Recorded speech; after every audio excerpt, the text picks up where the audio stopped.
Good morning, Robert Scribbler here filming for the OBX Wave Report, filming south and east from Jeanette's Pier as a surfer drops in but doesn't quite manage to make the section. Another surfer trying to get into the pocket here but not quite making it, although it looks like we've got some pretty good sections here forming on the south side of Jeanette's Pier. Did get some good waves on the north side. Awesome. Bombs rolling in on the sets on the north side here at high tide. So we got a couple surfers dropping in, a few lefts here, and looks like another good left here with a longboard and a good right in the pocket. Not quite making it into the power zone, and longboard on the left there. Decent waves here at Jeanette's Pier. I'd say in the range of 2 to 5 feet, with the largest waves on the sets getting up into the 5-foot range. Mostly 2 to 4 footers with the occasional 5-footer coming in. And good glassy conditions here in the Outer Banks with light westerly winds. And still that residual swell from all the storms offshore. Primary swell coming in from Idalia likely, or the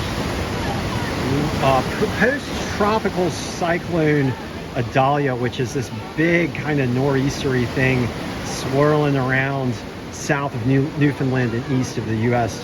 Northeast.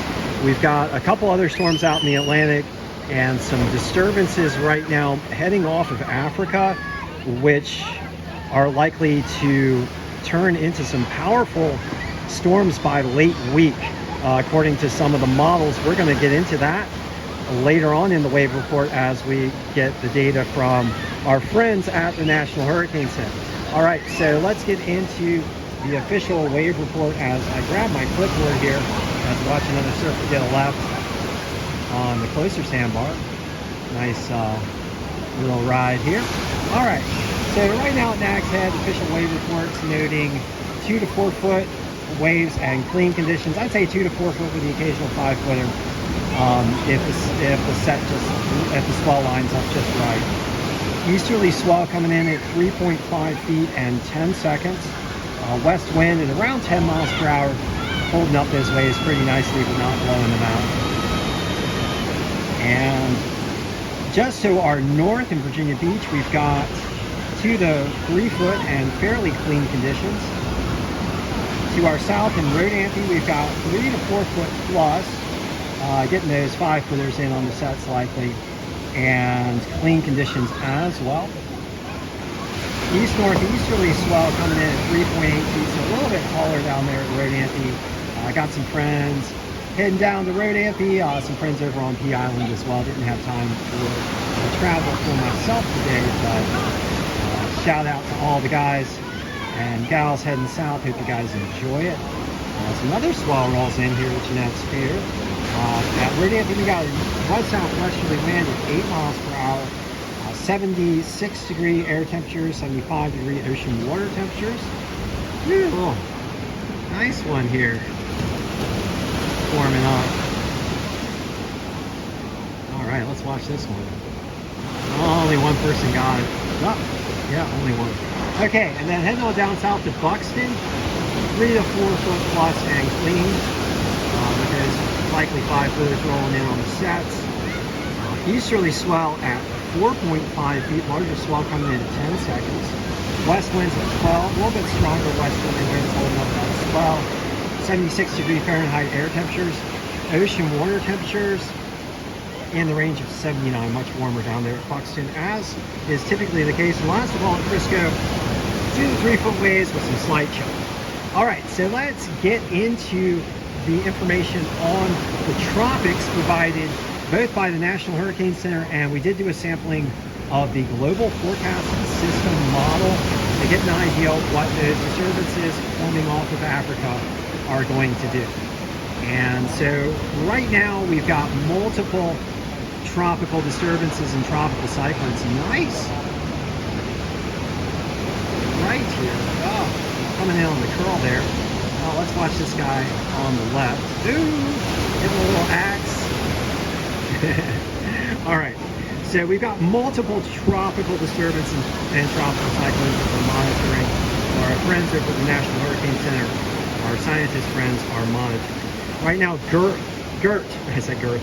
GERT is a 50 mile per hour, maximum sustained winds tropical storm heading toward the post-tropical cyclone Idalia, and is likely to be absorbed by Idalia later today. Idalia, which is south of Newfoundland and east of the U.S. Northeast. That is a really big system right now, and the primary source of the swell that we're seeing here on the U.S. East Coast. Katia is way out in the eastern subtropical North Atlantic. It's meandering a bit toward the north, likely to eventually dissipate, but right now still holding on as a tropical depression. There is a system in the central tropical Atlantic right now that is continuing to get better and better organized. This system is something we are going to need to watch, because the hurricane center folks, our scientists over at the Hurricane Center, indicate that it has a 70% chance of becoming a cyclone within the next 48 hours.